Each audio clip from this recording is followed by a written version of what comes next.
15 is Earl Morrill. In the event you might have joined us late, you can see that Morrill has got pockets in his jersey to keep his hands warm. The temperature, according to what we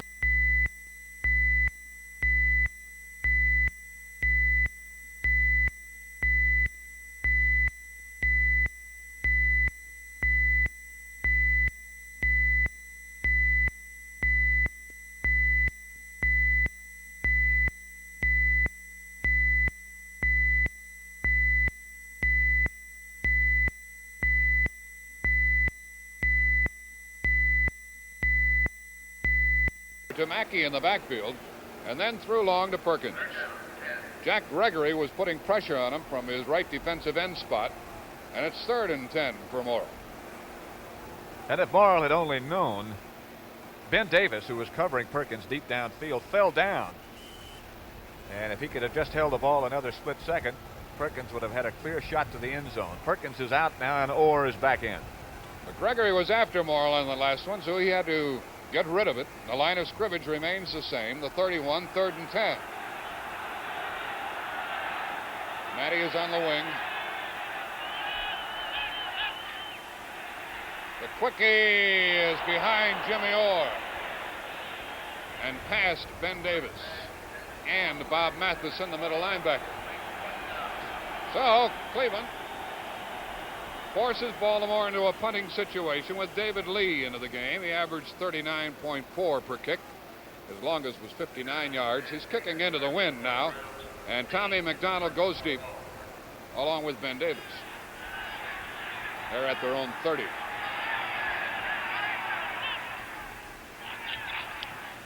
Lee gets it high in the air. Davis will return it from the 30. And did I see a flag go down? No, it did not. Baltimore gives the football to Cleveland on the punt. And Cleveland goes from their own 35. Beginning Saturday, the 11th of January, the 6th annual CBS Golf Classic gets underway. George Knudson and Harold Henning meet the team of George Archer and Bob Lund in the opening match. $225,000 in prize money. Check your local program listings for the time in your area. The date is January 11th. Nelson giving to Haraway, and Fred Miller made the tackle. We have 7:55 remaining in the third quarter and the clock running. Charlie Haraway, the ball carrier, number 31.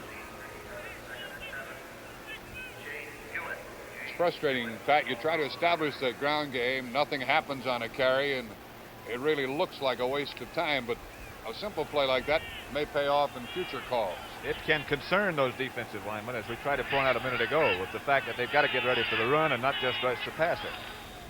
And now the fake to Haraway. Warfield in the open for a moment, and Rick Volk broke it up.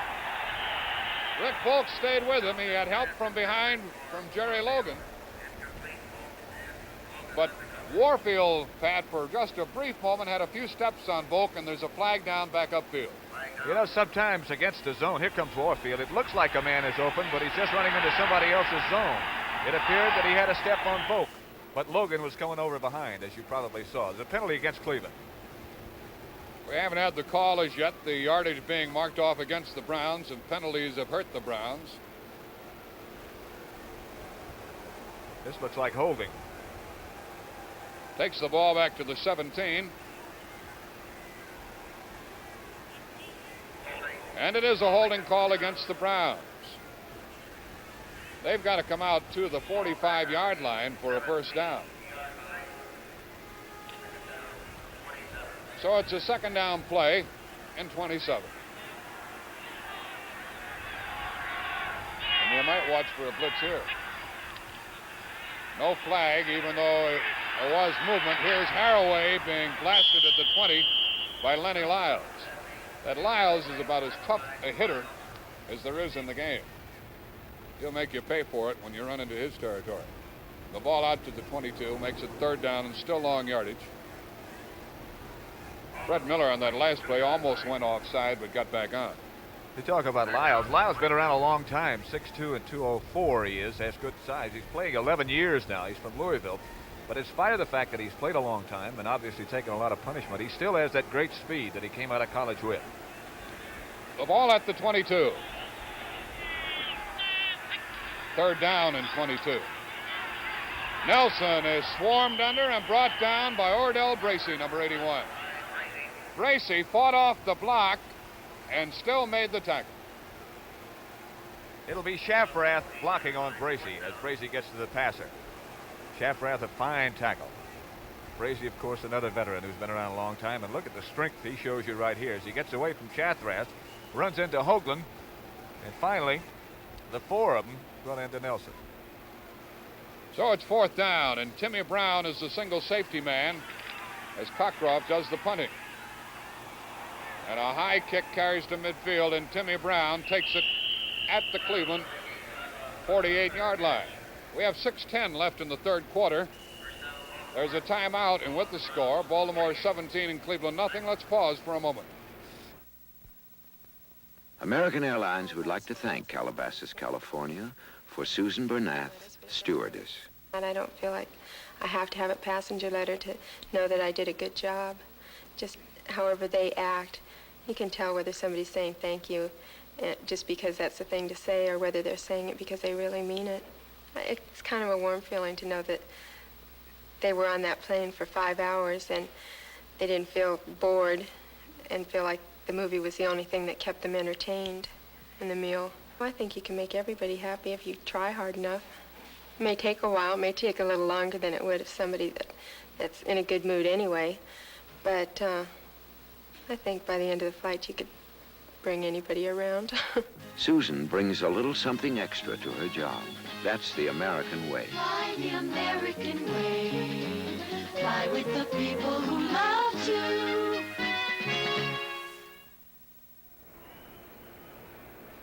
.6:10 left in the third quarter. Pat Summerall alongside. I'm Jack Buck. The score is 17-0, and Baltimore has the ball. First and 10 at the Cleveland 48. Jimmy Orr goes to the left. Matty goes on a wing left, and Richardson splits right. John Mackey, the tight end, is on the right side. And Jerry Hill carries. Following a block by Matty, cuts inside and gets inside the 45-yard line. Dale Lindsey, the outside linebacker, and Bob Matheson, number 56, the middle linebacker, both got there. Pat, the passing statistics are not very impressive, and I'm sure the cold weather has something to do with it. Cold weather and the wind, I'm sure, too, Jack. Marl is 7 out of 20 and 0 for 5 here in the second half. That ball is hard to hold on to and hard to throw on a day like this. The ball is at the 44, second and 6 as Hill picked up 4 yards.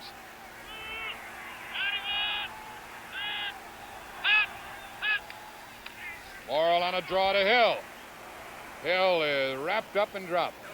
Kanicki along with Snido making the defensive play. It'll be a third down play. And into the game comes Tom Mitchell, replacing Jerry Hill for the Colts. Which would very strongly indicate that Morrill is going to put the ball in the air. Third down and about 5.5, it appears to be. Mitchell and Mackey are right together on the right side with Richardson out of your picture at the bottom. And the pass is caught by Mitchell, who just come into the game, and that's going to be a first down. Jack Gregory, the second-year man, number 81, was chasing Morrill. And Morrill did a remarkable job as Cleveland was looping that time. That's Kanicki going to the outside, Gregory to the inside, and they didn't pick it up. Morrill does a good job to get away from this and still complete the pass. And he hit it to Tom Mitchell, the rookie from Bucknell, for a first down at the Cleveland 37. Mitchell is now out of there. And Orr is back into the game, wide left. Here comes Matty in motion, and the end around to Mackey, and they smelled that one out. And Mackey is dropped for a loss. Well, the Browns were on the alert for that one. And Jack Gregory, whom we showed you pursuing a while ago, along with Dale Lindsey, the linebacker, brought Big John down on the far side of the field for a loss on the play of 6 yards.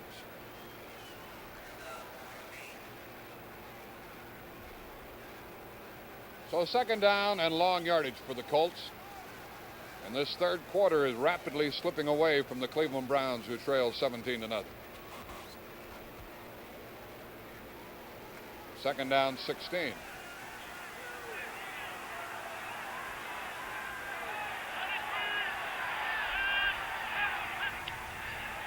The fake draw. Morrow throwing long for Richardson, battling Barnes. Barnes couldn't find it, and Richardson does. And it's first and goal from the 5. Barnes couldn't find the football. Barnes had his back to the passer in the early part of this pass play. It's underthrown a little bit, and I think if it hadn't been underthrown, it probably would not have been complete. Barnes has him covered and has him covered well. And you can see the ball was thrown behind. Richardson stopped and came back, and Erich just couldn't stop soon enough. And as Baltimore sets up first and goal from the 5-yard line, Tom Mitchell comes in replacing Jimmy Orr. There was a penalty on that last play against Cleveland, and the penalty was, of course, declined by Baltimore. Baltimore, the Colts, trying to add to their 17-0 lead here. Tom Matty has scored twice in this game.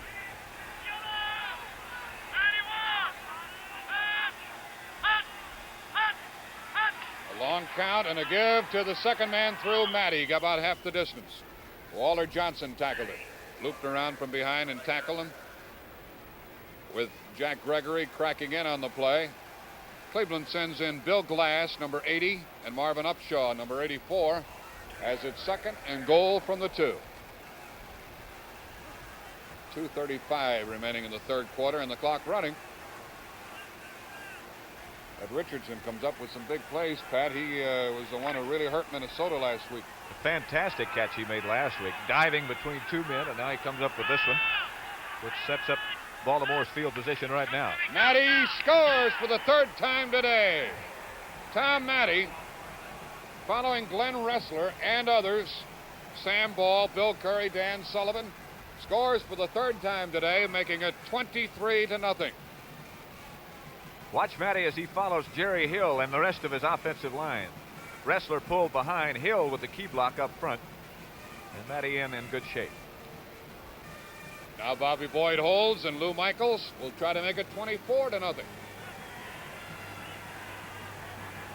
With 2:17 left in the third quarter. Boyd gets it down, and Michaels gets it through. Baltimore 24, Cleveland nothing. We'll be back with the Colts kickoff in just a moment. Sometime soon, you're likely to see one of these cards. Meanwhile, we'd like to tell you about the man behind that card, your New York Life agent. For one thing, he's a full-time life insurance agent. That's his career. He was carefully chosen and thoroughly trained. What's more, he goes on studying so he can help you build a sound program of financial security. The more he knows about his business, the better he can serve you. Maybe that's why New York Life agents earn far more than their share of professional awards. We're proud of them, and they're proud of their company, one of the world's oldest, largest life insurance companies. Mr. Hewitt, come on in. That's the man behind the card, your New York Life agent. He's a good man to know.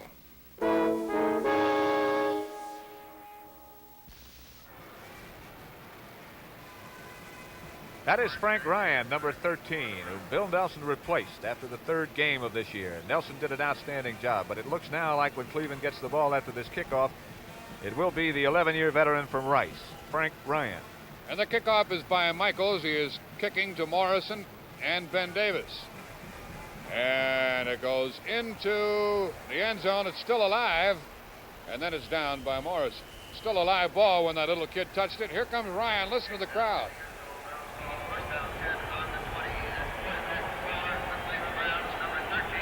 Ryan is a fellow whom the Cleveland crowd really got on during the year. And now they'll be rooting for him to try to do something about the 24-0 deficit with 2:08 remaining in the third quarter. First and 10, Cleveland at their own 20. As we check how well Nelson did, he was 10 of 23, I believe. 10 of 26 for 126 yards. So Ryan fumbles the ball, and Shinnick recovers. Ryan on the first play fumbled, and Don Shinnick recovered the football. And Baltimore goes from the 20-yard line. Well, that's one of the things that happens when you make a change like that. He missed the center snap. Just a simple mistake like that puts Baltimore in position again to get on the scoreboard as Ryan and Hoagland just simply missed the exchange. There's Ryan. And it would be easy to try to figure out his personal feelings at this moment. So you do things to try to change things, and other things happen. It's at the 20. Time is called as some debris is picked up off of the playing field. Some people had thrown some things onto the playing field, and the players are around in the end zone picking up the trash and throwing it out of the range of the football players. Hard to tell from up here just what has been thrown, but something that could hurt the players. So we'll get squared away and go from the 20-yard line. Meanwhile, I'd like to remind you again of the Mark Twain show to be seen Thursday on CBS. January 2nd at 7:30 Eastern Time, 6:30 Central Time. Hal Holbrook's Mark Twain, a great show for the entire family. Make sure that the kids see that one too. Matty starts in motion. They give it to him. He can throw, you know, but he's not going to. And he gets away from tacklers and picks up a couple of yards. He was looking for Richardson in the end zone, but Richardson had been double teamed. Remember the last time they ran that play, they gave it to Mackey on an end around in the opposite direction. Matty wanted to throw but couldn't, picked up 2, 2nd and 8. Another good example of why they call Matty the garbage runner, because it looked like he was down for a loss. He couldn't find a receiver, and all of a sudden he picked up a couple of yards. Matty's been in the league now 8 years, from Ohio State. Kanicki comes off the field, defensive tackle for the Browns. And Marv Upshaw, number 84, is there in his stead. As Kanicki is being treated along the sideline. Richardson's to the left side with Orr. And Morrow gives the ball to Hill. Hill inside the 10. Hill till about the 6-yard line, where it'll be first down and goal. And that Baltimore offensive line really ripping holes in the Cleveland defense, and they ran right at Upshaw, who had just come into the game. It didn't take them long to check him out. They've got young men on that side, Cleveland does. Jack Gregory playing the right defensive end, and now Upshaw at right tackle. And as soon as they got situated, Baltimore went right at it. It's at the 5, and it's first and goal to go. This will probably be the last play of the third quarter. 10 seconds left and the clock running. Mitchell is in there for Baltimore. There's Matty getting to the 3-yard line, and the gun sounds ending the third quarter.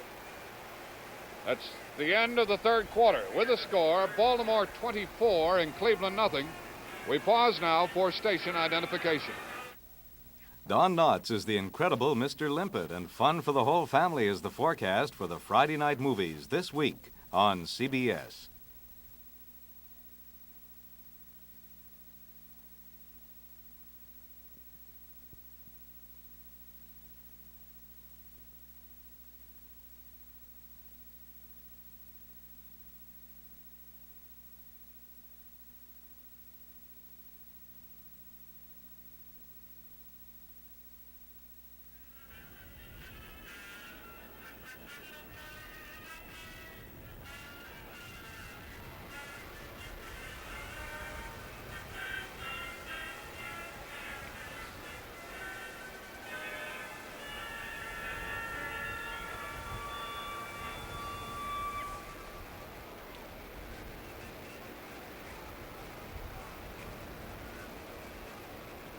"15 minutes of football remaining here in Cleveland. Baltimore leading 24-0. Baltimore's ball, 2nd and goal to go from the 3, and Tom Matty is closing in on a record. Matty with 3 touchdowns has got 18 points. The record is 19 points in a championship game. That's by Paul Hornung of Green Bay in 1961 against the Giants. Hornung did it with 1 touchdown, 4 extra points, and 3 field goals. And Matty has scored 3 touchdowns today, and Lou Michaels has kicked a 28-yard field goal. Wayne Malin is in there defensively for Cleveland as they set up this goal line stand. Earl Morrill had been to the sideline visiting with Don Shula. Tight T with the exception of Richardson, who's left. A long count and a keeper by Morrill, and no gain. It'll be 3rd and goal as they sent both Hill and Matty on the fake to the left, and Morrill tried to roll in there with it. It'll be a 3rd down and goal. Quite a tangle of players inside the 5-yard line. The last to get up is Bob Vogel, number 72. That appeared to be just a missed handoff. I don't believe it was designed for Morrill to carry the football. Looked like he was trying to give it to Matty, but Matty wasn't expecting it. By the way, as we're talking about Tom, he has tied a record for the most touchdowns scored in one game. 3. The record held by 2 Cleveland players, Otto Graham in 1954 and Gary Collins against Baltimore in 1964. From 2.5 yards out, now Mackey splits to the outside, and Morrill throws for 6 to Mackey, and he's missed the ball. Jim Houston, the linebacker, was covering there, and the ball was nicely thrown by Morrill, but Mackey missed it, and now a field goal situation. 4th and goal from 2.5. Houston just barely gets a hand up, and I think obstructs Mackey's view so that he can't see the ball coming. I don't believe Houston really hit it. Mackey is open early. So Houston took one swipe at it, and then Mackey missed it. Boyd holding, and Lou Michaels trying to kick his 2nd field goal of the game from the 10. And he makes it good. So the score amounts to 27-0 in favor of the Colts. Well, this was the score when Cleveland beat Baltimore in 1964. By the way, the Baltimore Colts band is on hand, and there aren't many Baltimore rooters in this huge stadium, but the Baltimore band has been whooping it up. They made the trip over here, and they see their Chargers out in front 27-0.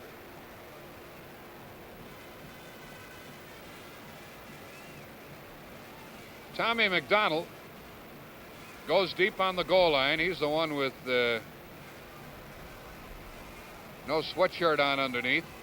And Reese Morrison, number 26, is closest to her. Is Ed Davis. That is Ben Davis at the top of the screen. I thought it was McDonald in there. Here's Michaels kicking off with 14:05 remaining in the game. Waiting for the referee's signal to go. There's the whistle from the end zone. And Michaels kicks a line drive that Davis handles at the 3, 10, 15. And again, that good coverage by Baltimore. They seem to do everything right, and they continue to do it, Pat. This is a team that makes very few mistakes. Very few, not only on their offense and defense unit, but on their special teams as well. That time again, it was Preston Pearson who was down leading the charge. The crowd reacts as Frank Ryan goes in to quarterback the Browns from the 18-yard line.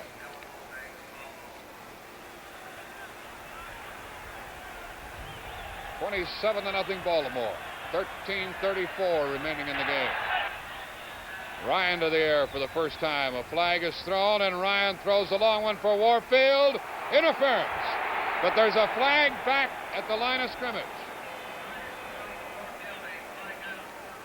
Lenny Lyles collided with Warfield, but they're coming back the other way. No doubt about it either, as Lyles is protesting, but you could see him collide right there with Warfield as Warfield made a slight outside move, but it's going to be called back. The line of scrimmage was the 18. A flag was thrown as Ryan dropped back. Infraction is against Cleveland. Penalties have really hurt them today, not so much in total yardage, but they have come at very inopportune times. Very key situations. Cleveland's had some first downs that have been called back, and they've taken them out of field goal range a couple of times, too. With backfield in motion against Cleveland. And the penalty was accepted. Ernie Green is in there now at fullback, number 48, for the Browns with Leroy Kelly. We must have had offsetting penalties on that last play, Jack, because it's still 1st and 10. Right you are. Here's the pass to Morin, crossing the 25-yard line. On the pitch from Ryan with Mike Curtis the first to get to him, and Rick Volk and Dennis Galbatz also in on the action. So they were offsetting penalties on our last action. So now it's 2nd down and 1. Clock is running. We have exactly 13 minutes remaining. Ball out to the 27-yard line. Ernie Green, by the way, is a good pass receiver. He's in the pattern. And Ryan is dumped. The whistle hasn't blown. Kelly picked up the football, and Boyd gets him from behind. And Kelly is down for a loss on the play. Ordell Bracey was the first man to hammer Frank Ryan. Shook the ball loose, a fumble, and Kelly picked it up and got back to the 21. You'll see Bracey hit Ryan. Ryan looking downfield, looking first for Collins and looking then to go to the safety valve receiver. He didn't quite have possession of the ball as Bracey hit him in the back first. Kelly picks it up and probably wishes he didn't. He had Bobby Boyd looking right at him. And so it's 3rd down and 6 now. An important play for Cleveland. Ryan straight back. Morin caught the football, and that's a 1st down. With Bobby Boyd on top of him, Milt Morin hauled it in. 11:40 remaining in the game. Cleveland's ball at their own 32.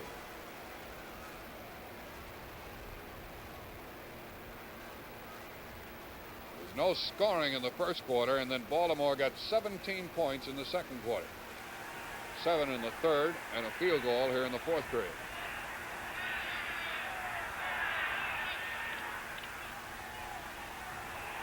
Ryan throws a pass that is deflected and incomplete.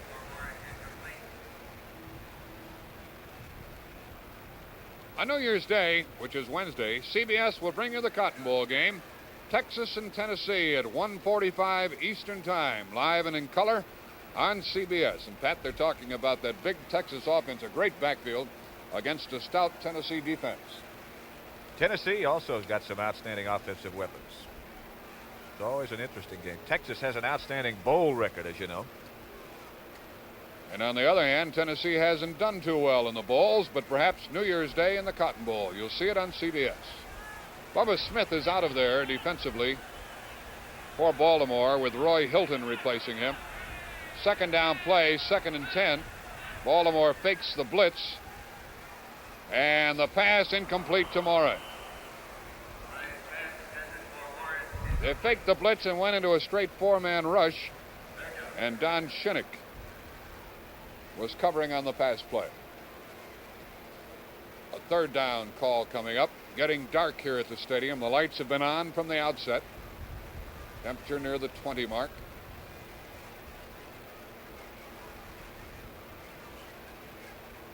And the Colts lead the Browns 27-0. I imagine that some of the Jets are watching the game, Pat. Our congratulations to Weeb Eubank and the New York team. I would imagine right in their locker room. They're still there watching on television. Here's a 3rd down play, 3rd and 10. Green is the lone setback. Ryan is hit by Bracey once again. He wanted to throw, but Mike Curtis was covering the would-be receiver, who is Gary Collins. And Ordell Bracey made another hit, and Roy Hilton came along and helped keep Frank Ryan down back at the 25. And it's 4th down and 16. Cockcroft is in to punt, and Timmy Brown is back to receive. Brown has just been activated, and he replaced Gail Cogdill, who is not on the active roster for Baltimore. A high punt and a fair catch, and Timmy Brown fumbles it but fell on it. That's the 2nd time he's done it today, back at the 33-yard line. We have 10:46 remaining. There's a timeout, and with the score, Baltimore 27, Cleveland nothing. Let's pause for a moment.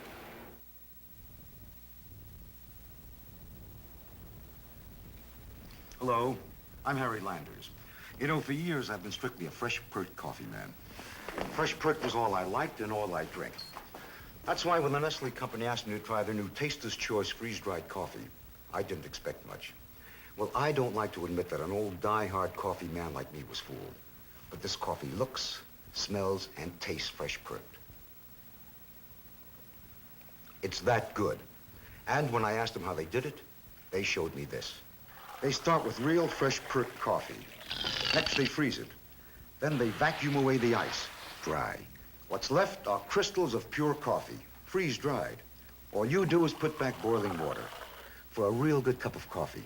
Quick, coffee that tastes fresh perked.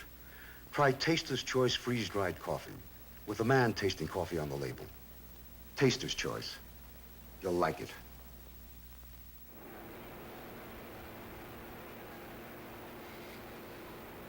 There's Don Shula along the sideline. His team, the Colts, out in front 27-0 with 10:46 remaining in the game. Earl Morrill at quarterback, 1st and 10 from his own 33. Morrill gives to Matty. Tried to get outside, came back inside, and had to work hard for a couple of yards. Well, it's unusual when you have Baltimore in a championship game, Pat, but we haven't been able to mention Johnny Unitas since the game started. It's been Morrill all the way. But I'm sure that Unitas, as he stands on the sideline, looking at what's taking place on the field, has been a great help to Morrill. In fact, every time you talk to Earl, that's the first thing he says, is that Unitas has helped him so much. And his theories of how to attack a defense and just about evaluating Baltimore's personnel as well. You can imagine now that Baltimore will stay on the ground as much as they can without losing momentum. Matty picked up 3 and picks up additional yardage, and he bangs to the 45-yard line, and that's going to be a first down, with Dale Lindsey making the final stop for Cleveland, and then Matty is having some kind of a running day. Matty a little bit slow in getting up, and he heads for the sideline, and down to his knees he goes, and Matty is hurting. Tom Matty, belted on that last tackle, is down on the sideline and being tended to, and we'll get word as soon as we can with regard to the apparent injury. We can tell you that he's carried 16 times for 86 yards as he departs. First down from the 45. Here's Morrill with the inside handoff to Hill, who gets 5. Bill Glass, number 80, stopped him. 9:10 left in the game. Actually, Hill got to the 49, so it'll be 2nd and 6. This is quite in contrast to the Baltimore attack we saw last week against Minnesota.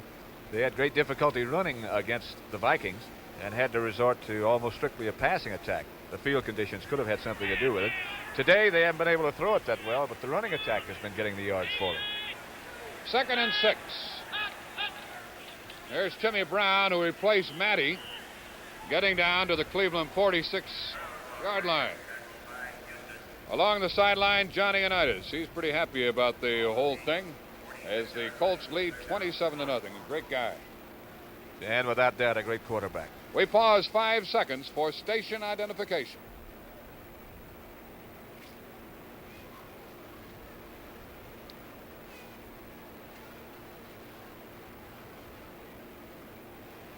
Third down and a yard for the Colts, and Tom Mitchell is in at tight end along with John Mackey. Hill and Brown in the backfield.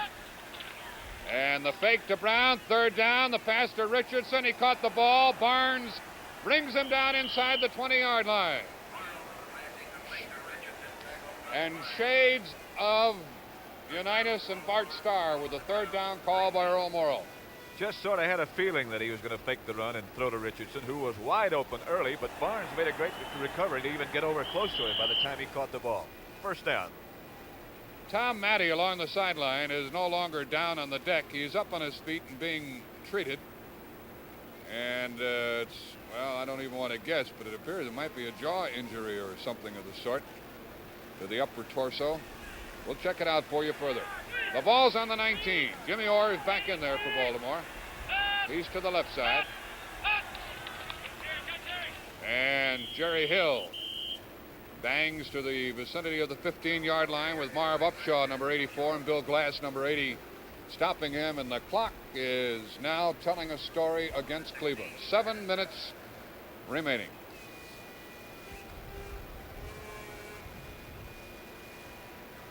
New York defeated Oakland for the American Football League Championship 27-23. So they're in the Super Bowl on the 12th of January. And this game will determine their opponent. 2nd down and 7. Timmy Brown gained only a yard or so. Brown has been hampered all year with muscle pulls, and he's seen very little action. He just activated this week. Matheson made that tackle. Into the game for the first time now for Baltimore is Terry Cole at fullback, number 34. He replaces Jerry Hill. Cole's a rookie from Indiana, and he did a great job when Hill missed quite a few games because of a knee injury. 3rd and 6. Morrow looks for Cole, who had just come into the game. He caught the ball, and Bob Matheson hauled him down from behind. Again, another look at Tom Matty. And there is Tom, and he appears to have bounced back pretty well from the injury, whatever it was. It's a 4th down play now for the Colts. 4th and 4. And Lou Michaels attempts his 3rd field goal of the day. This would also tie a championship game record of the most in one game, 3. Bobby Boyd spots the ball. Flags are down, and the ball hits the upright. Now let's see what the flag is all about. If it's against Cleveland, it probably will be a 1st down. If it's against Baltimore, why, Cleveland will get the ball on the 20. It's going to be a 1st down for Baltimore, as a penalty is marked off against the Browns with 5:09 remaining. It was 4th and 4. And it takes the ball to the 8. 1st and goal. And here's the call. Offside and attempting to block the field goal. We talked quite a bit about this Baltimore offensive unit, what an outstanding job they have done today, and indeed they have, but the Baltimore defense as well. You might recall during the regular season they had 3 shutouts, and in 10 of their 14 games they had allowed their opponents only 1 touchdown. And they have a shutout going here. That's Cole running with the ball inside the 5-yard line to the 4. Terry Cole with Jim Houston, the linebacker on that outside, number 82, stopping it. Into the game on the line is John Williams, first-year man from Minnesota, number 75, offensively for Baltimore. Tom Mitchell into the game, Jimmy Orr out, and quite a few of the Colts seeing a lot of action. Tom Matty tells us up here he's all right. He was belted in the ribs and the wind knocked out of it, but Tom says he feels all right now, and that's good news.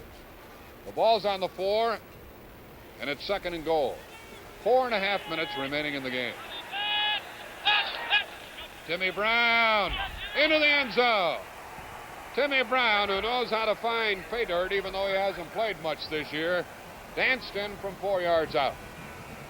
And again, excellent blocking by the Baltimore offensive line. Let's take another look at Dan Sullivan as he will pull and come into your picture. Wrestler.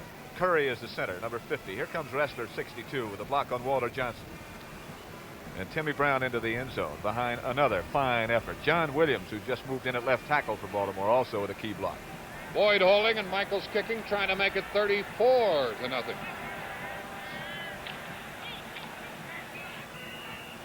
Baltimore 34, Cleveland nothing, and back with the Baltimore kickoff in just a moment.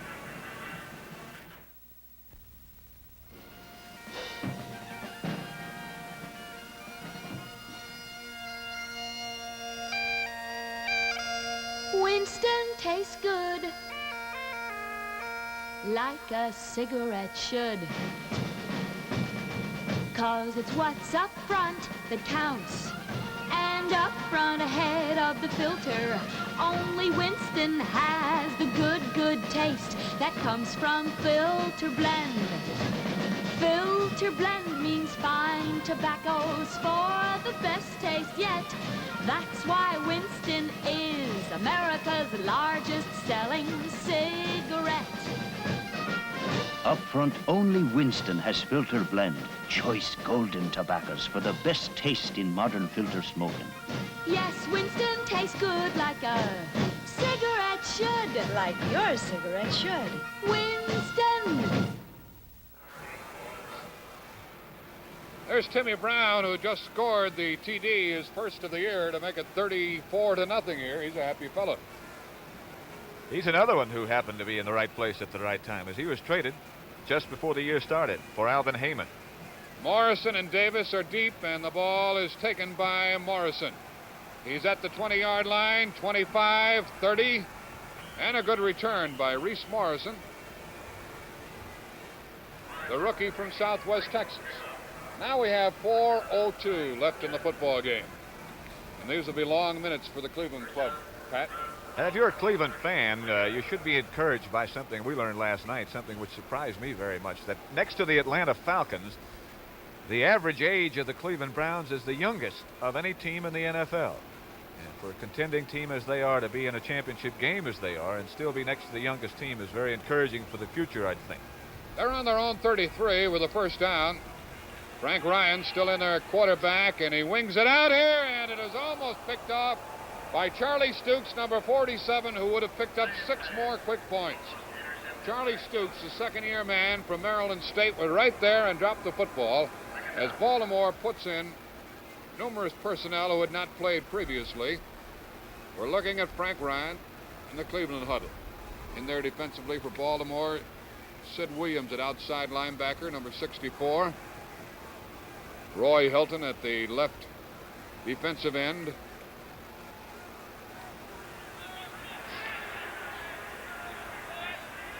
Second down and 10 from their own 33 for Cleveland. And nothing doing on the running play to Ernie Green.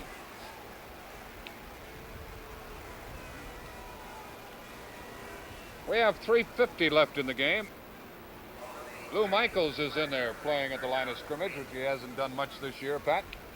But Lou has been a fine defensive lineman throughout his career. This is actually the second year that he's done very little but kick.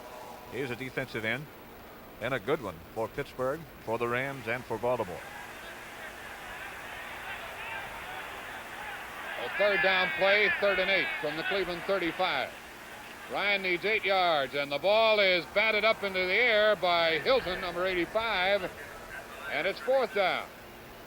And it stops the clock with 3:17 remaining. So Ryan has not had much more success, if as much, as Bill Nelson, who started the game for the Browns. And if you're possibly wondering about one-sided victories, we are nowhere close. That is Don Shula, of course, the Baltimore coach, and the most successful of all of the active coaches in the NFL. And this year's NFL Coach of the Year. The most one-sided championship game, of course, was the famous 73-0 game, the Chicago Bears over the Washington Redskins. Don Cockcroft kicking the football. Timmy Brown waiting for it, calls for a fair catch, and downs the ball at the Baltimore 31. With 3:08 left in the football game, and quite a few of the 80,000 fans heading for home on a cold day in Cleveland. The thermometer reading was not so tough. Didn't get below the 20 mark, but a lot of wind today made it uncomfortable. We have 2:55 remaining. Next Saturday, CBS begins its weekly National Hockey League telecast, continuing through the completion of the Stanley Cup playoffs. Here comes Timmy Brown, cutting back inside, getting out beyond the 35-yard line. With regard to our hockey telecast on CBS next Saturday, Chicago Blackhawks meet Montreal at 4 Eastern Time, live and in color, with Dan Kelly and Bill Mazer telling you the story. And there's Earl Morrill along the sideline. What a year he has had, Pat, with one more game to go. Fantastic year. I can't tell if it's Unitas or a young Jim Ward who's the quarterback. Jim Ward. It is Ward, yes. Number 16 is a second-year man from Gettysburg, 6'2", 195. He's had very little playing time, but he gets an opportunity, and now the 2-minute warning is being given to both benches. With the score, Baltimore 34 and Cleveland nothing. Let's pause for a moment. I know something you don't know. This is the new Mustang Sports Room. Oh, you know it already. Well, I'll find something else then. Here's something that's really something else. The all-new Mustang Mach-1 for 1969 with a pulsating functional hood scoop that takes in air and turns out instant acceleration. Mustang Mach-1, the wildest Mustang ever made. Completely new, from the rear deck spoiler to the dual headlights and blackout grille. Now that's what I call a real nose job. Mach-1 with an optional 428 Cobra Jet V8 that starts the hood scoop quivering to deliver extra power. Mustang Mach-1 for 1969. Mark it to me, mark it to me. Get a Mustang, and you'll drive the girls cuckoo. Ford gives you better ideas. Ford gives you better ideas. Baltimore's ball on their own 37. They lead 34-0, and Jim Ward is at quarterback. He gives the ball to Terry Cole. Cole crosses the 40-yard line, and Marvin Upshaw tackled him. Cleveland has all three of their timeouts remaining, but we don't know how anxious they'll be to stop the clock with the score 34-0 as it is. 1:45 left in the football game. That's a Baltimore first down. And a couple more running plays, or 3 or 4, as long as that clock keeps running, is just exactly what Jim Ward and Baltimore would like to do. 1:30 left now. If Cleveland doesn't stop the clock, Baltimore will not give up the football. Timmy Brown and Terry Cole are the setbacks for Baltimore. And a give to Timmy Brown. He follows Johnson, the guard, and gets only a couple of yards. Cornelius Johnson, number 61, was in your picture. First-year man from Virginia Union, one of the high draft choices of Baltimore. And now, with the clock running, we have exactly 1 minute remaining in this National Football League championship game from Cleveland. Baltimore led at halftime 17-0. In the American Football League, New York defeated Oakland for the title 27-23. Cleveland not stopping the clock. It continues. It's a second down play, 2nd and 8 from their own 43.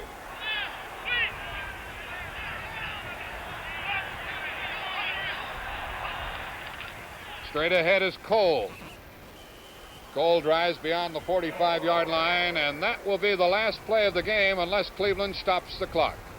Bob Matheson made that last tackle. Baltimore not anxious to run any more plays, and you can see the time remaining. They have 30 seconds between plays without drawing a penalty.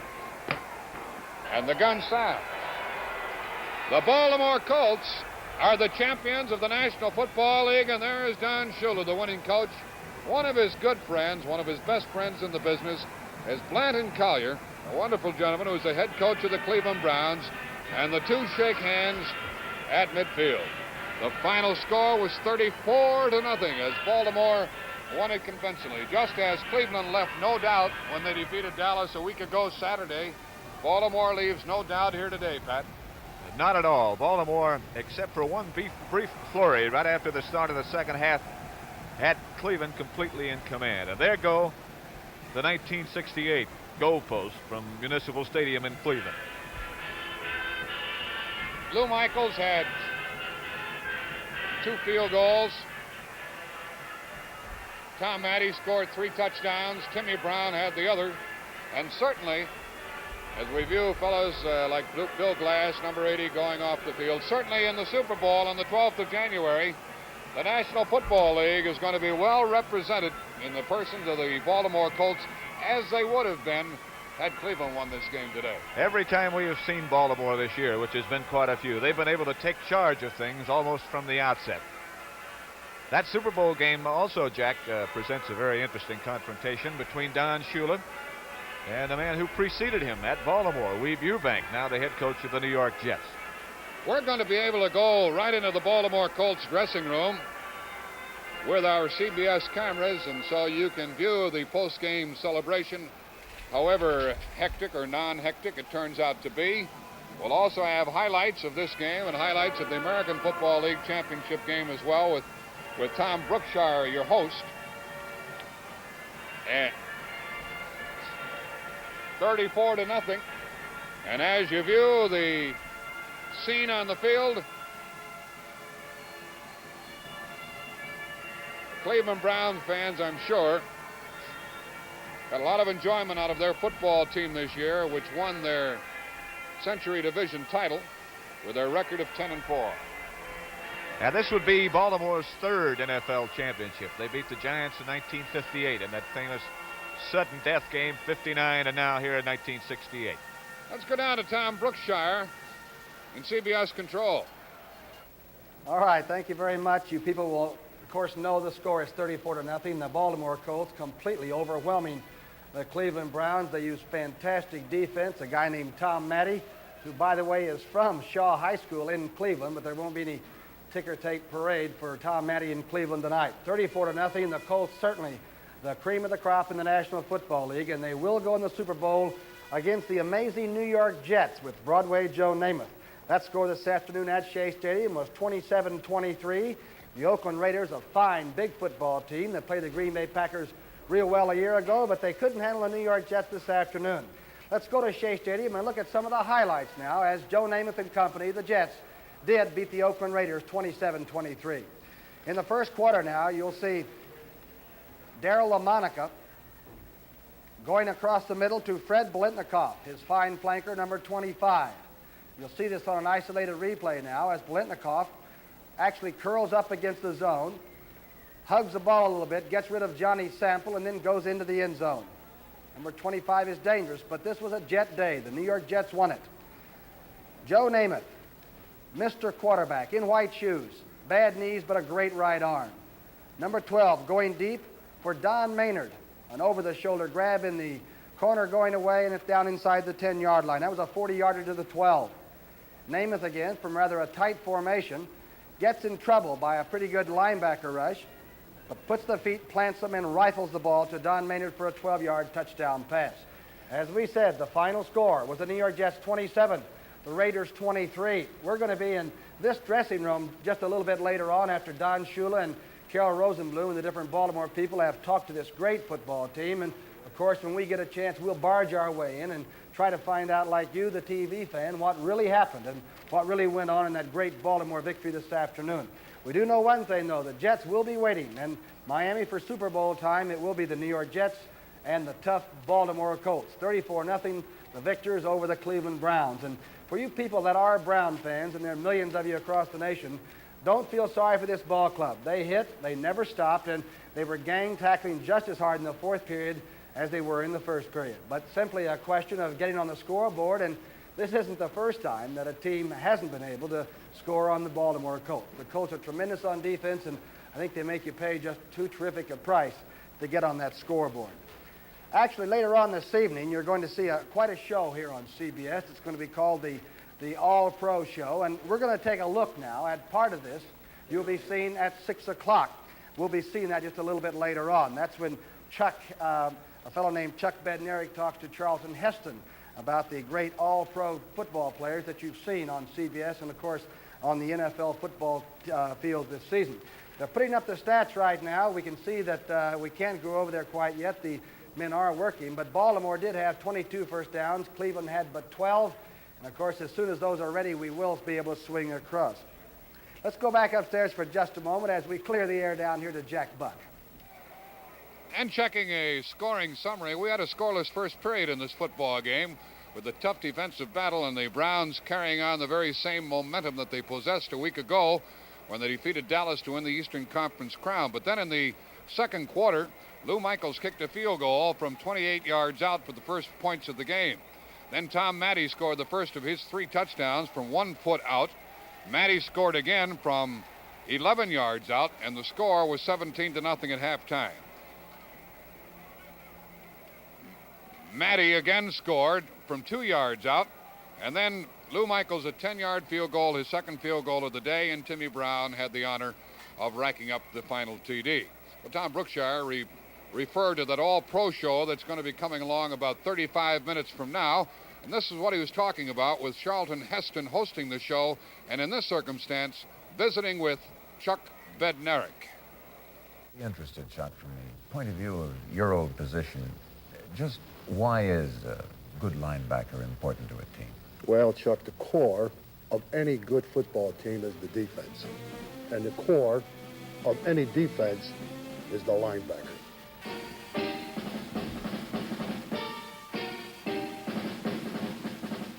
think linebackers have straight noses. I think linebackers have crooked noses, noses which cover their face. Oh, there's a lot of good-looking linebackers, I mean, but their noses will show that they're football players because you got to really stick your nose in at every play.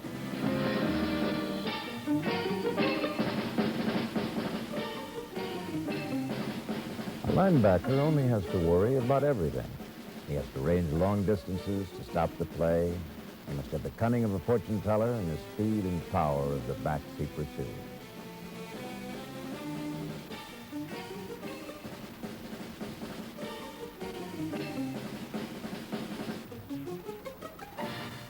A linebacker is the type of a kid who loves to hit. A person who probably, you take his heart out from here and you put it in his belly and you call it guts. A kid that just likes to mix it up on every play.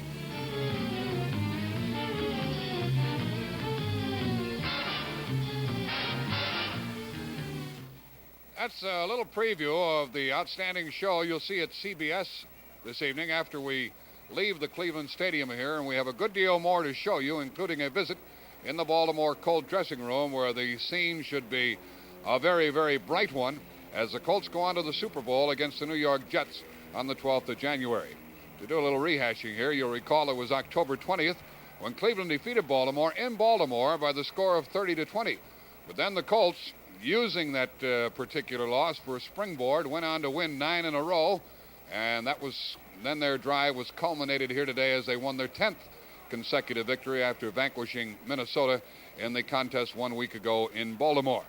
And for you Baltimore fans, we're sorry that you weren't able to be on hand here in Cleveland, although you wouldn't have been as comfortable as you've ever been in your life because it was windy and cold here, but we hope you enjoyed the telecast on CBS as you watched your Colts go on to the National Football League championship game.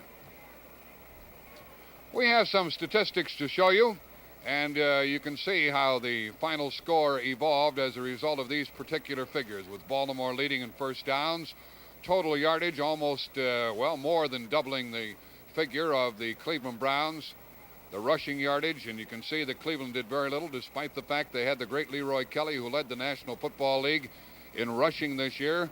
Cleveland gained only 56 yards overall. They had to go through the air to make most of their yardage, 117 to 169. They almost matched Baltimore in that particular department.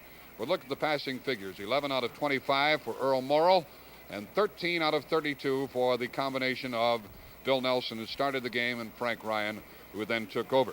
And Baltimore did not have the ball that many more times than the Browns did. And the interceptions, I believe that particular figure is wrong because Mike Curtis intercepted one for Baltimore, as did Rick Bolk in the football game, and Ben Davis had one. I think the figures are reversed as Davis intercepted one for Cleveland. But Cleveland lost a big fumble, as did Baltimore, and that fumble by Cleveland was just when Frank Ryan came into the game. You'll recall, first play from scrimmage, he missed the center snap from Fred Hoagland, and it's indicative of some of the treacheries that come about as you try to shake things up in a football game. As Ryan and his center, whom he has worked with so many times, just didn't make connections on the snap, and then Baltimore went on in for another score, and it was about that time that the game got out of hand from the Cleveland Browns. During the game, we referred to the fact that, well, in fact, I used to live here in Cleveland, and I've known some of the sports excitement that prevailed here with the Rams before they went to Los Angeles. In other sports, it's a good hockey town, and they've had some great baseball years. But they tell me that this year was the greatest sports fever ever shown by the fandom here in the Cleveland area. They really took to the Browns for the way they went on after beating Baltimore 30-20, and the wonderful things that they accomplished with the winning of the Century Division crown, and then, of course, knocking off Dallas, which was a team heavily favored when they came into the game here 1 week ago yesterday. And this was the field where they defeated the Dallas Cowboys and left no doubt that on that particular day they were much better than the Dallas team. And in fact, they were so good that they had a good many people thinking that they were going to beat Baltimore here today, but it didn't turn out to be that way. This is Jack Buck reminding you to stay tuned as the NFL Today continues with Pro Football Report.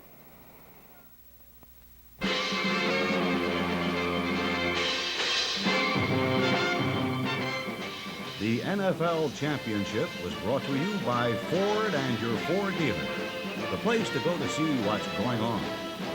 And by New York Life Insurance Company and your local New York Life agent.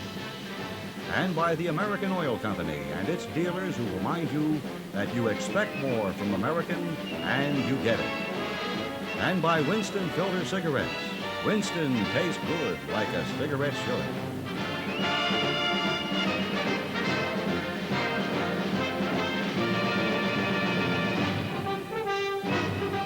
And now the NFL Today continues with Pro Football Report.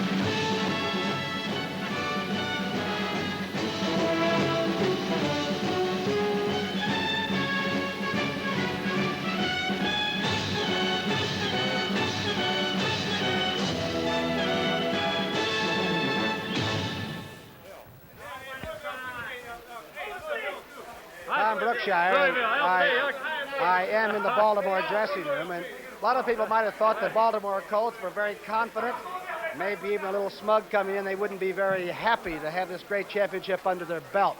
But as you can hear, they are extremely happy. There's a lot of backslapping going on, and this is a great football team's great dressing room. They're very happy to have won the National Football League title, and they can't wait to get at the New York Jets and Mr. Joe Namath.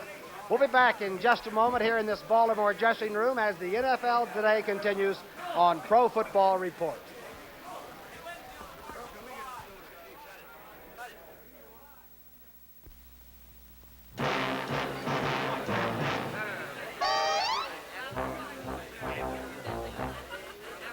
The minute you walked in the joint, I could see you were a man of distinction, a real big spender, good looking, so refined. I figured that you're the Muriel cigar smoking kind, so let me get right to the point. You're right in style when you're in Muriel's company. Hey, big spender, spend a little dime with me. Hey, big spender, spend a little dime with me. Join the Muriel Mild crowd. Pick one up and smoke it sometime.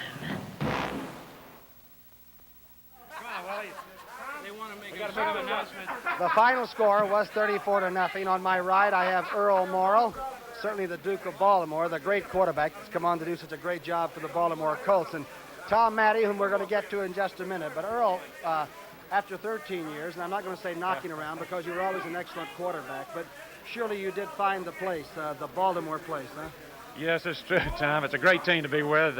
Coaches, everybody. It's just tremendous. I think you just can't compliment them enough. And I'm just happy to be here, really. 13 years, 13 is supposed to be unlucky, but this has been the luckiest for me, I can say that. Earl, I think one of the most deceptive things about your ball club, and I'm going to accuse Don Shula of this later, is that he keeps letting people say you can't move the ball on the ground and you don't have a good running game. And yet this fellow to your right scored 3 touchdowns, had over 80 yards rushing, and actually you came in with over a 4-yard average per running back. So you do move the ball on the ground pretty well, don't you? Well, I talked to him before I come down and told him a little bit about running, but not really. He's a worker. He just keeps working at it, scrambling, and he did some fancy stepping out there in the one. He went out and back out to the corner and made the touchdown. You can't. These runners, both of them, Jerry Hale, Tom Matty, they do a tremendous job. One blocks for the other. Get a little crack and he'll pick up some yards for you. That's the most valuable player, Earl Morrall, and Tom Matty, who might be the most valuable player in this game. Tommy, you're from Cleveland. Right. I don't think the people downtown would be too happy with you today. Not particularly right now, but the one thing I do want to say, Tom, is that our offensive line did just a fantastic job, and Jerry Hill back in there, fullback from good old Wyoming, just blew them out today, and our offensive running game was just fantastic, and it's all through the credit of a great coaching staff and a great team. Were you badly hurt when they hauled you out? Well, I don't really know yet. I'm going to have to get some x-rays on my back, and we'll see what happens. But I got a good shot in the back, and it's pretty sore right now. All right, Tom Matty. Earl, let's stick around for just a minute and roll some of these highlights. And I thought you went to a lot of quick draw stuff against Cleveland, like you might have been anticipating a big over rush by them. Well, their front four is big, and I was expecting a lot of pressure from them. And we went to that's a quick down and in pattern to Jimmy Orr. Tried it a little bit later, a little behind him. I missed him on it.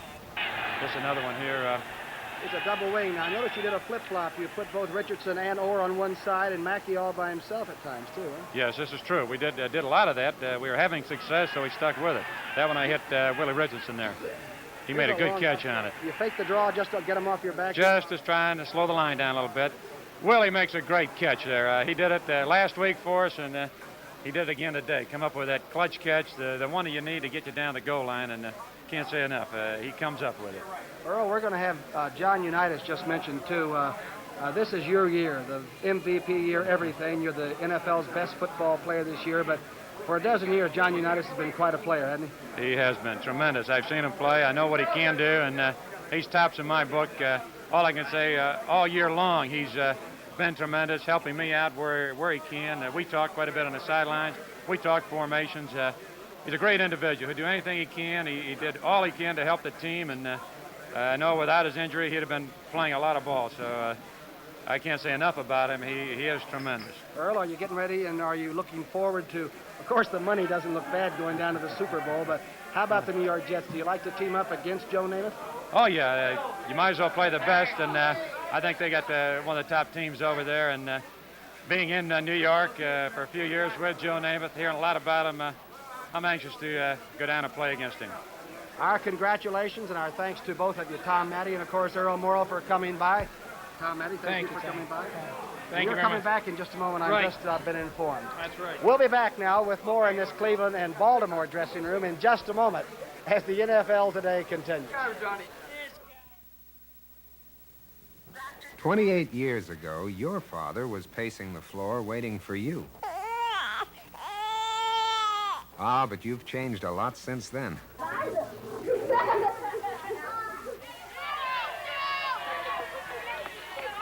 We're John Hancock, and we feel when your life changes, so should your life insurance. John Hancock is the fastest growing major life insurance company in America, and so who would know more about change than we? You remembered to make your new bride your new beneficiary, but now that you're about to have a family, is your old insurance still enough insurance? A Hancock man can update your life insurance coverage to keep up with your changing life. So whenever something changes, congratulations. Now call John Hancock, the growing and changing life insurance company for your growing and changing life. John Hancock, huh? On my right is Tom Matte, the fine all-around garbage ball carrier. That's what Pat Summerall called you. He said you just get away with murder. And on my left, one of the great flankers that's really come into his own the past 2 years, Willie Richardson. Willie, Erich Barnes is tough man-to-man, and it looked like you and he had 4 or 5 head-to-head confrontations, and I guess Erich gives you a pretty tough day. Yes, he did. He did, Tom. He kind of played like I thought he would play. On the first half, I had a pattern that I could have beaten him on, but I flipped down. I couldn't get up. But we worked a few patterns out, and Earl was throwing the ball very good, and I got open a couple times. Willie, you're going to go against Johnny Sample. Now, I know John Sample, and so do you. You're going to run into another tough nut in that Super Bowl, aren't you? I tell you, the only difference between Johnny Sample and Erich Barnes is that I think Johnny talks a little more.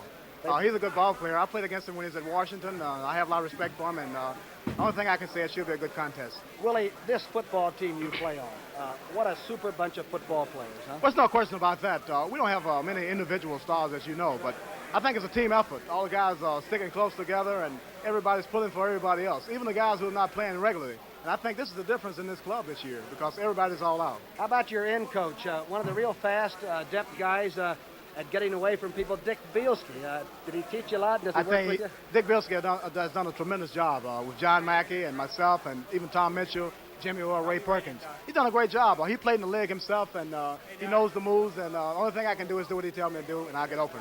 Willie Richardson, number 87, as we said, the Pro Bowl flanker last year, and Willie, you're heading back again, aren't you? That's right. All right, let's go now to Bill Nelson and Pat Summerall. Well, I think this has to be a sad occasion, of course, for Bill Nelson, but I think if you look back at the kind of year he's had and the Browns have had, certainly it's a sadness that won't last throughout the year, at least. It's one that you'll remember, though, Bill, I think a long time, won't you? Pat, I'm afraid so. I just hope we learned an awful lot today. What do you think, quickly, what is your appraisal now that you've had 2 chances to look at the Baltimore Colts? What do you think of them as a football team? Obviously, they're a fine team. Tremendous football team. They play football together, and hustle all the time. This was a big difference in our game today. I don't think we had that real drive out there today. Of course, some things happened to us, but Baltimore played a tremendous football game. They just play together, which does an awful lot for them. Did they do anything that you did not expect? Not really. They used a lot less zone for me. I kept calling those zone patterns, and they kept playing man for man, and so this is the only thing they did a little different on us. What do you think, as you look at the Cleveland Brown team? We made the point during the telecast today that this is, next to Atlanta, the youngest team in the league. What do you see as the future for the Cleveland Browns now? Well, as it is the second youngest team, we hope it's a tremendous future. We have some age at different positions, but I'm sure everybody will be back, and then they'll probably get people to help. But we have a team that I especially think our defensive team that just played together all year and did a tremendous job, which gave us the ball all year, will improve that much more, and our offense will do the same. What about the Colts and their chances, whatever your evaluation might be of the chances that the Colts would have against the New York Jets, who, as you probably know, won the AFL championship? Well, I saw that, Pat. I don't know anything about New York. I have no idea. I know that Baltimore's the finest team in the NFL. They proved it. I'm sure that they'll do the job. I can't really evaluate either way, but Baltimore has a tremendous football team, and I'm sure they'll win the game. Let me ask you this. Coach Collier, in his post-game comments just a minute ago, made the point that it seemed that Baltimore was up, they were high, and for some reason the Browns, Cleveland, were not very high. How does that happen? Does anybody know? Do you know? Do you have any idea how a team could not be up for a championship game, or could one team could be higher than another? Well, you could maybe ask Dallas that the same last week. Sure this is the same thing. I don't know if we had the feeling, well, our big game was last week, and now we're just coming here this week, and we expected to do the same job, and we didn't get prepared the same way. There are many ifs, ands, and whats about it. We don't really know, and we're sorry that we played so poorly, but we'll be back to prove ourselves next year. Bill, may I personally thank you very much for this inconvenience coming in here. I know you didn't feel like doing it, but let me also say thank you very much and congratulations on a good year. Thank you, Pat. Now let's go back to Tom Brookshire. All right, and Billy Nelson was a very fine quarterback, and I know in the first ball game it was 30-20, and you really did worry about this Cleveland ball club then, didn't you? Well, we have a lot of respect for him, Tom, and we still do. I think it's a fine ball club. It's been a fine ball club all season. I think they really picked up towards the end of the season. They started off, and I think they got on their winning ways when they started playing us, and we had quite a bit of making up to do for 64, and then this year they did spoil our record. And I really felt that our team was ready today. It was a great, hard-hitting football game out there, and I have nothing but respect for them. And the only thing that I'd like to say, we have all our wives and friends are back in Baltimore, and there's going to be a little get-together for the wives and the players at Bobby's place in the back room, and they'd like to rope it off, I think. You might have about 15 million people showing Well, up to your I'll tell you what, we're real pleased with everything that we did today. Our coaching staff did a great job. Our offense did, and our defense. I believe it's their fourth shutout. And when you have 4 shutouts in one season, that's something fantastic. I believe one of the reporters told me that's the first time that the Browns have ever been shut out. That's tremendous. Let's roll some of the highlights about, I guess it would be Tom Matte Day if you were here at Municipal Stadium. And Tom, just look up at the monitor and read off what you see about yourself, and I guess you won't be too unhappy. It looks like a slow motion job. I think this is our first play. This is what we call a lag play. It's like a sort of a delayed rollout draw where I just pick my own hole, and we pick up about 10 yards here. Our line just was fantastic today. You're talking about Vogel and Ball and Sullivan, Wrestler. Wrestler, Bill Curry. Here's a screen over here. This was in the first series. We break down the sideline. I pick up a first down on this, and you could see the people that we had out in front. We were very aggressive today, and we were very proud. Here's a sweep. Cuts back in, jump over somebody, and pick up another first down. Wrestler again took you off Wrestler that right and side. Sullivan, these guards pulled out today like they've never pulled out. They just did a great job. And here's one of the scores. We go in for a touchdown. It's a quick hitter up the middle. Here's a slow motion shot now, and here's the other touchdown. It was a 37 trap. Now you can watch our line go in there and just cut them down. Got a good block by Jerry Hill. You're darn right. Jerry, you just can't say enough about Jerry Hill. This guy is one of the greatest competitors you ever want to see. And I put a move on one of the guys, broke to the corner, and got in there. I was really, it's just great to feel it. Tommy, are you deceptively fast? What do you have going for you? Something's up. I'm not deceptively fast by no means. I have average speed. I consider myself an average back, but when you play with a team like this, it's just great to be able to get in there and play with them. I don't consider myself a superstar, Tom. I just consider myself going in there and trying to do the job the best I can. And with a team like we have and a coaching staff that we have, I really feel that you just got to give it your all the time. Tom Matty, number 41, and he gave it his all this afternoon. We'll be back now with more here in this Baltimore dressing room in just a moment as the NFL Today continues with Pro Football Report. The high range is cut off. If the cattle can't get to you, you've got to get to the cattle.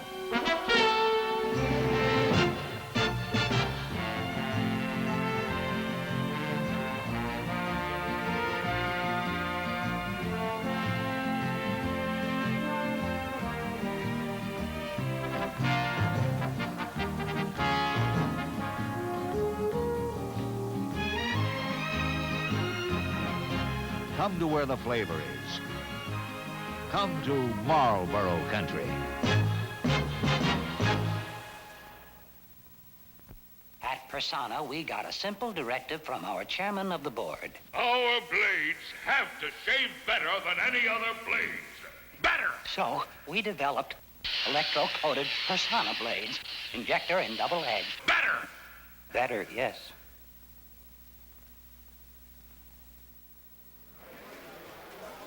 Don Shula, from John Carroll to the secondaries of the NFL to the top of the NFL, really, as the great coach of the Colts, is a long way to go. Well, the only thing I can say is that I'm just so proud of our football team and our coaching staff and everybody connected with our organization, from Carol Rosenblum, our owner, on down. And this didn't happen out there. It was a lot of hard work, a lot of frustration through the years. I think that our football team, since I've been here, has been disappointed more than any other football team has. We've played well, yet we've never reaped the harvest, and today is a day that we're going to relax and enjoy it a little bit. And I just think that we deserve to win. We've played well all year long, and today was the climax. Don, Billy Nelson bought his offensive line steaks last week to get him to block. Are you going to buy this entire ball club champagne and steaks? Yeah, we've got a little something planned tonight, and we're going to do a little buying and relaxing and celebrating, and well, they certainly deserve it. But we still got our eye on one more ball game, and that's going to be the 12th down in Miami, and we're going to be thinking a little bit about that after tonight. Don, what about a ball club now? Let's say you've had disappointments, and you have. You lose one last year, and you lose it all. You lose a playoff game to Green Bay once, and you lost it all.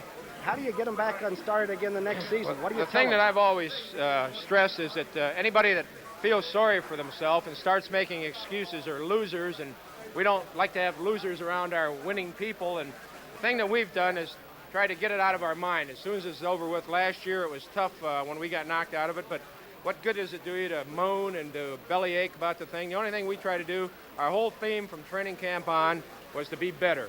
And we wanted to be better than we were last year, and as it's turned out, we are better.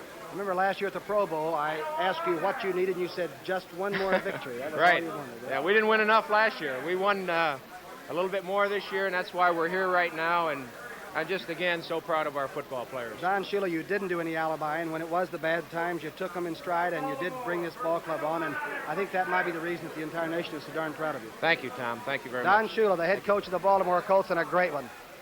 Lenny Lyles, please. Mr. Lyles. All right, Len, all right. Ready. Keep the camera high. Had to, Took my time. had to get this fella in here. He was just accusing Don Shula of cutting his time on That's television. right. And That's this is number 43, who plays the right corner, a spot that I am too familiar with. You know about that, don't you? Lenny, you were covering, I think, the toughest receiver right now in football, Paul Warfield, and you did a great job. But what did he give you? Well, he didn't give me a lot today. He seemed to try to move inside. I expected him to go outside, but he tried to get inside moves. I got a little help out of my linebackers when he did come in, and I tried to stick to him a little bit closer this time. I felt like if I played him a little tougher on the slick field, I could probably handle him. And after I showed him that he wasn't going to have a great day, well, they seemed to cool off and started going to the other side. But I'm just thankful that I was able to be successful against him and hold him down a little bit. Lenny, what do you tell Don Shinnick? You and 66 have to be pretty close. You're back there like two ships in the sea, passing one another, looking for receivers all the time. Do you talk to that linebacker a lot? All the time. My success depends on Don. As you know, you've played in that back there. And if I can get Don to work outside when Paul wants to move outside, well, I can hang inside. And this time, it can kind of, we have him in the middle of us, and he can't do very much. And the passer will hold the ball up. This gives the line a chance to rush. But, of course, any successful pass defense is the rush of the line. But as you said, Don Shinnick is a vital part of my coverage. Without him, I probably couldn't do some of the things that I'm able to do. Now it's on against guys like Don Maynard and Lamons and people like that. Lenny Lyles, good luck to you. They tell me you're faster now than when you broke in coming out of Well, you know how it is with wine. You get better with age. But I'd like to say hello to everybody in Louisville, all my people there and everything. And we'll be looking forward to the Jets. All right. Thank you very much. All right, thank you, Lenny. Okay. Our best at to and from, of course, Lenny Lyles. We'll be back now with more in the Baltimore dressing room in just a moment on the Pro Football Report. Shell presents The Answer Man, and here he comes in the answer to our first question. Somebody asked, what's the world's record for gasoline mileage?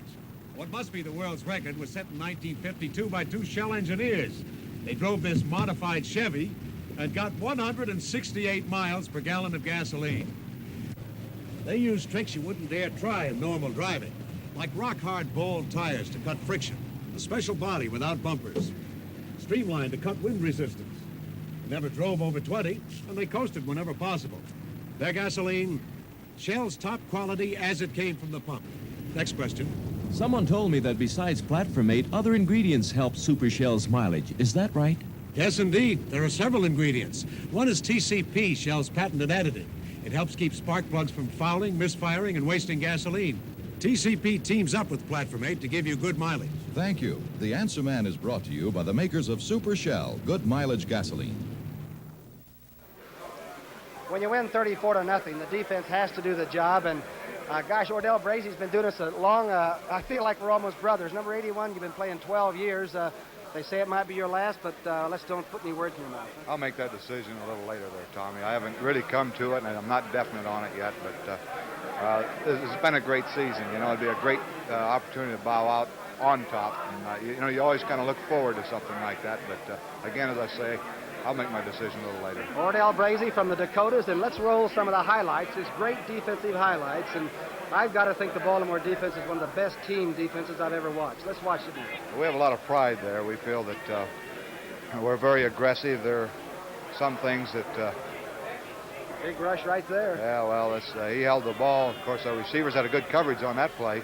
Did you do a lot of looping today, Ordell? Well, a little bit, but not a great deal. Of course, with that, the condition the field was in, it was difficult to do that. So you had to go pretty much straight away. And there's your running mate right there, Fred Miller. Fred's a tremendous tackle to play next to. He's very mobile, and you can do a lot with him. He can run around. You see, he's got a good pass rush there. Plus, you can run a lot of games with him. He plays like Alex Karras a little bit, doesn't he? Quick and... Yeah, that's right. But he's quick, very strong against the runs also. Ordell, is Nelson tough to get? He drops back awfully deep. Well, I like a quarterback that'll drop back deep. It'll give you a chance to get after him, and you can take that wide rush outside, especially when you have the outside responsibility. A quarterback like Sonny Jurgensen, who just drops back shallow and pops it, it's difficult to rush.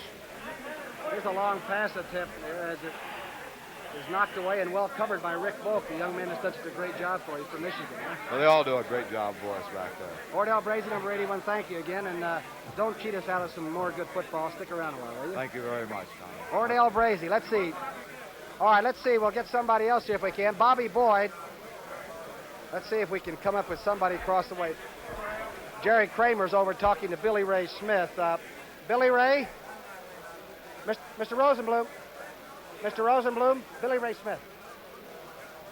Carol Rosenblum, the owner, the very patient owner of the Baltimore Colts, will be coming over this way. And also Billy Ray Smith. If we can get Jimmy Orr across here, he's got a cigar. It weighs about 25 pounds. And Freddie Schuback Jr. sends his best regards to his father, of course, down in Philadelphia, where he was with the Eagles team. Mr. Rosenblum, this is another happy day. I saw you interviewed by Jack Whitaker. You were still a little bit cautious last week, but you're not cautious now. Tom, you just have to be careful what you say, as you well know. You can't jinx a ball club. But you know, really, this squad, as I said last week, is a real fine bunch of guys. And not only fine football players, they're fine men. I told Shula when he came, I thought this would be my last coach. And that's the way it looks like it's going to be. Just a fine young man, a fine coach. And I do want to say that last week we beat a great football team in the Vikings, and this week we beat a great Cleveland team. Yes, you did. And you know, it's a funny thing. I'm sitting out there, and it's cold, and it's a horrible day, and the score got to be 24-zip, And the sun came out, and the birds sang, and the skies were blue, Tom. And it got warm again. And it got so warm. I just can't say enough about the ball club and how happy we were, and the good Lord has sure been good to us. Carol Rosenblum, the owner of the Colts, and a gracious, gracious winner. Thank you very much. Tom, it's nice to be with you. All right, sir. On my right, the little slippery fella still gives him the little goat fake like this and slips around him. Jimmy Orr. And Jimmy, put that big cigar up there. I don't know if you've got that thing behind you or not. I got most of us gone now, Brookie.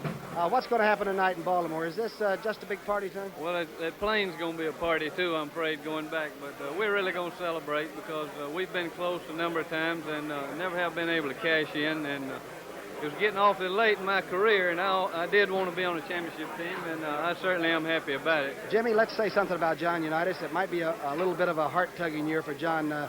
You played with him a long time, didn't you? Right, sure have. And, well, you know, you can't say anything, but John's the greatest, and it's too bad that he didn't have more to do with this ball club because he has taken us so far. He's been the Baltimore Colts since he's been here, but we have some other players that picked up the slack, and I think we always played a little harder when John wasn't there because we always leaned heavily on John when we got in a tight spot, and he usually came through for us. But it's unfortunate he wasn't able to be a little more instrumental in this ball club. Jimmy, I notice that you go over now once in a while and you flanker right next to Willie Richardson, and this puts Mackey all by himself on more or less a weak side. This is a pretty good-looking formation. Yeah, how would you like Mackey all by himself? Well, thanks a lot. I'd like triple coverage and try to get some more linebackers. Right. You need all the help you can get with John Mackey because he really is a horse. You look forward to going against the Jets? We sure do. Joe Namath, know him pretty well, and looking forward to going down there and see if we can't beat him. All right, Jimmy Orr, the great flanker for the Colts, and this has to be one of the big days. We'll be back with more here in the Baltimore dressing room on the NFL Today as Pro Football Report continues.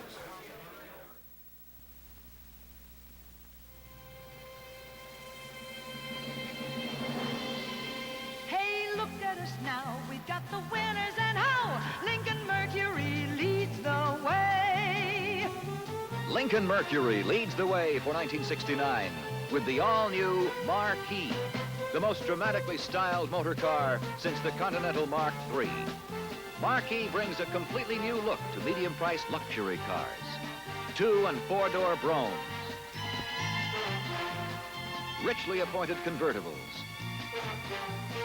and the world's most fashionable station wagon, Marquis Colony Park. If Continental made a wagon, this would be it. Marquis, Marquis, Marquis. Each one a beautiful reason why Lincoln Mercury leads the way.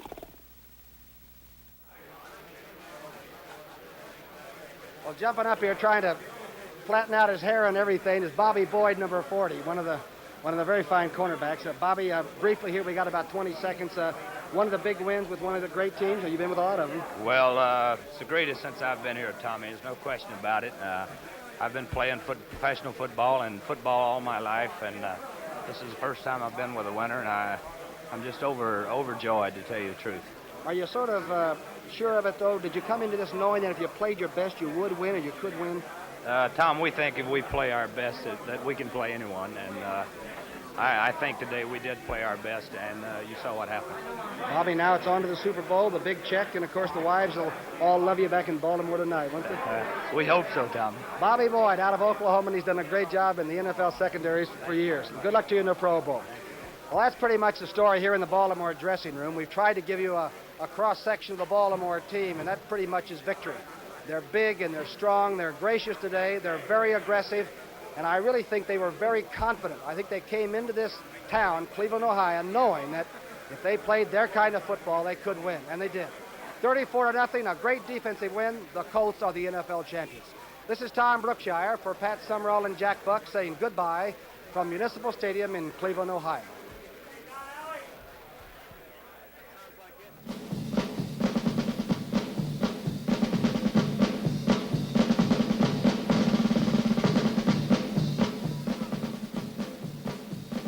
Pro Football Report was brought to you by your Lincoln Mercury dealer with the winning idea cars that lead the way, and by John Hancock Mutual Life Insurance Company, and by Muriel Cigars, a product of Consolidated Cigar Corporation, a Gulf and Western company.